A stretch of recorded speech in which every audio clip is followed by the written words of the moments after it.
Mga bossing, magandang araw po sa inyong lahat. Welcome back po sa ating YouTube channel at Facebook page. Sa video pong ito, kung nakikita nyo, isang magandang owner type Jeep na Tamiya ang design mga boss. Bali yung may-ari po pala nito mga bossing, nasa ibang bansa. Ayan, pinabili niya lang pong unit na to sa Facebook Marketplace. Bali itong unit na to mga bossing, kung makikita ninyo, maayos naman siya mga boss.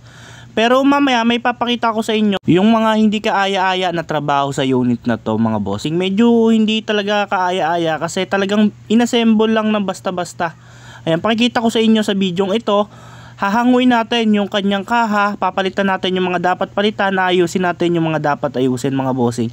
And papaalala ko po sa inyo mga bossing, bago po kayo kumuha or tumingin ng unit sa Facebook man yan or sa marketplace, dapat po may sarili kayong mekaniko at talagang may alam ang titingin sa mga unit na bibili ninyo. Kagaya na lang nitong unit na to na maganda lang sa picture. Bali ang unit na yan mga boss, hahanguin natin lahat yan and pakikita ko sa inyo lahat ng mga papalitan natin na pyesa. Bali itong unit na to mga bossing, taga Laguna pa to.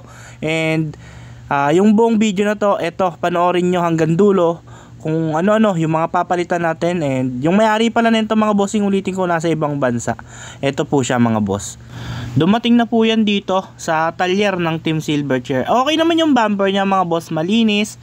Ayan, sa bumper po muna tayo mga boss, pakikita ko sa inyo. And pagdating naman dito sa harap, ayan, kung makikita nyo, maayos pa po mga bossing. And ayan, yung mga papalitan natin dito mga bossing, yung molye, ayan, papalitan rin natin yan, yung mga bracket na yan. Ayan po, yung mga talagang basta-basta lang ikinabit. Ayan, yung kanyang hood catch, nakita nyo naman, talaga namang pang body kits lang yun mga bossing. Tapos itong side mirror, papalitan din natin yan ng retractable.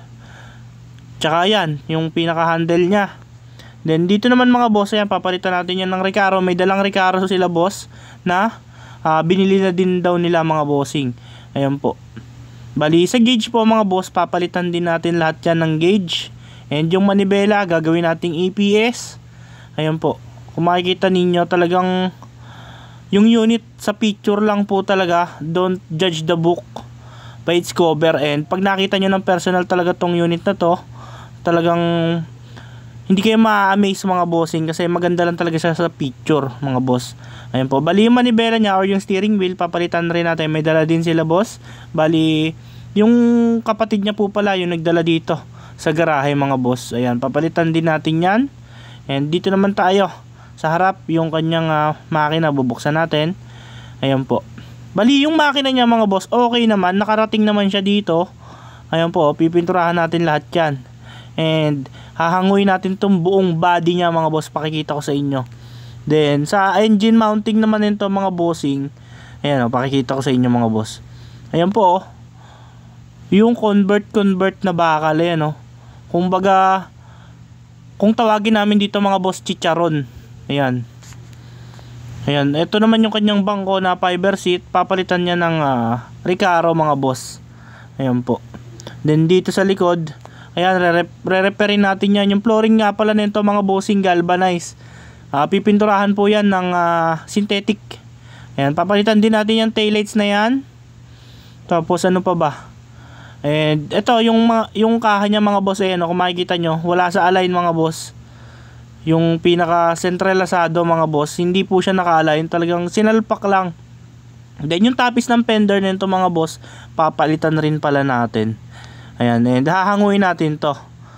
Ayan, bali ito na tayo sa part na to mga boss, nahangu na siya. Ayan po, bali yung ginawa dito mga boss, inoverhang lang ng basta-basta. Pakikita ko sa inyo yung molye niya. Ayan po, binalik ko yung molye para lang po maibaba. Ayan, hindi po advisable yung ganyang molye kasi maaaring maputol dahil nakabaliko po. Ayan, tapos dito naman, ito makikita nyo na maliwanag. Ayan o, yung engine mounting nya, yan parang wire ng Meralco or yung poste ng Meralco, tinukod-tukuran lang din. Dito naman sa harap mga boss, ganun din po yung ginawa.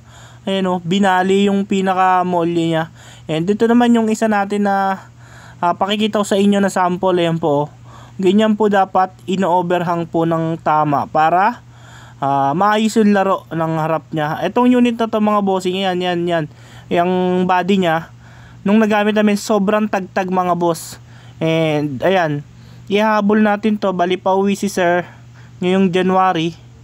Ayan, i-rush natin to. Tapos yung full video nito isang upload na lang natin habang nire-restore natin tong unit na to mga boss. Ayan po. Bali ayan yung kanyang molye mga boss oh. Ang ginawa para lumoward, binali. Hindi naman po advisable yung ganun mga boss, gawa ng pwede po yun pagmulan ng aksidente. Bali ito yung tubo mga boss, nakalas na natin. Na-repair na po yan. Ayan, nabapping na. Kakabit na lang po. Ayan, kung makikita ninyo, ayan, nakatabi. And ayan, yung under chassis, ayan, ilipat na natin dito talaga sa talagang buuan natin mga boss. Ayan, yung mga tangke niya, nakakabit na. Binago natin yung mga bracket, ayan, yung mga mounting plate, ayan, binalutan ng stainless para magandang tingnan. Ayan, yung mga U-bolt, palit lahat po yan. Yung mga molye, pinalitan lahat yan para talagang maganda lumaro yung pangilalim. Ayan, yung mga linya po ng gasolina, papalitan din po yan. Tapos yung mga linya ng preno, papalitan din po yan. Ayan, tapos i-stripin rin lahat ng pintura na yan mga boss. Ayan po, kung makikita ninyo yung harap, talagang ayos na yung mga alignment tsaka yung mga mounting po nitong unit na to. Dahil nakita nyo naman nung una, talagang basta na lang kinabit, basta na lang sinalpak. Ayan po, hindi po basta ganun na lang kapag nag-assemble. Bali itong kaha na pinturahan na yung ilalim, isasalpak na lang po yan, baping na rin po. Ayan, bali kukut-kutin na lang to, tapos pipinturahan ng black. Ayan po, yung under chassis nya, para talagang makinis na makinis kapag sinalpak na natin yung kaha.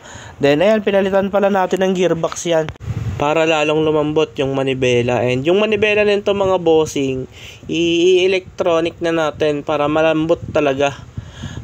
Hindi lang malambot mga boss, talagang sobrang lambot kasi power steering na rin po. And ayan, fast forward tayo mga boss. Nakasampa na yung kaha.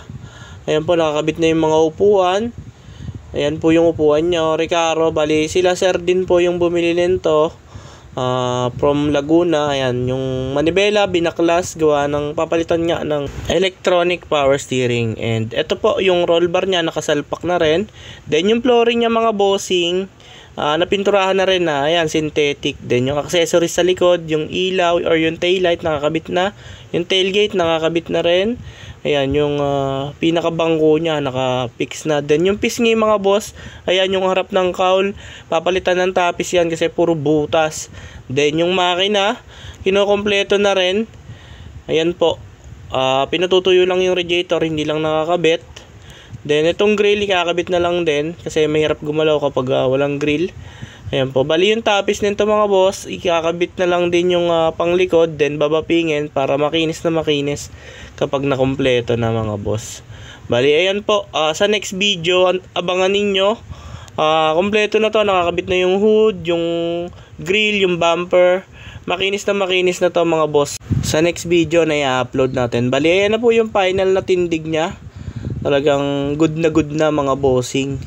Bali ito, isisingit ko na sa video yung ginagawa natin dito na bagong pambenta na Tamiya mga bossing, tsaka yung pambenta natin na unit.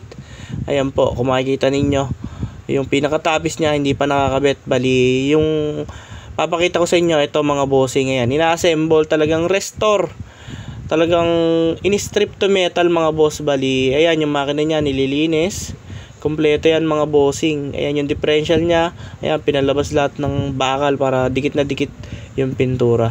And ito yung pambenta natin na Tamiya mga bossing. Anytime po pwede nyo po siyang puntahan or open for viewing po to anytime mga bossing. Ayan, gagamitin na lang po yan. Ayan, then balik tayo dito sa nire-restore natin na pambenta din. Ayan po, pati molye niya mga bossing, talagang tinanggal yung pintura para kabit na kabit kapag pininturahan ulit ng panibago. Bali ito yung makina niya mga boss, naka headers na, kompleto yan mga bossing, 4K 5 speed. And yung plaka niya, yan, modelo na yung plaka niya, kaso nyo medyo luma, pero istikiran pa rin yan para talagang maayos kapag ating binenta ulit. Ayan, yung makina niya nililinis para magandang tingnan mga bossing. Ayan po. Bali, sa next upload natin mga bossing, Marami tayong pang-release na unit, hindi lang tayo makapag-upload dahil marami tayong ginagawa mga bossing. Pasensya na kayo sa mga sumusubaybay sa ating YouTube channel. Maraming salamat pa rin po sa patuloy na panonood. And sa mga gusto pong magpagawa mga boss or bumili ng unit, tumawag lang po kayo sa number na ipipin ko sa screen para madali nyo kaming makontak. And ipipin ko rin po dito yung Facebook page namin para madali nyo kaming makontak. Bali yun lamang po mga bossing. Abang-abang kayo sa mga susunod na video natin. Marami po tayong unit na palabas. Hanggang dito lang po ulit. Sa next video maayos na to. Kompleto na, nakakabit na yung fender, grill at saka hood. And yun lamang po mga bossing. Bago nyo lisanin yung video ito, huwag nyo kalimutang i-click ang subscribe button at i-on ang notification bell para lagi kayong updated sa mga video na ilalabas namin tungkol sa Honor Type Jeep. Maraming salamat sa inyong lahat. See you sa next video.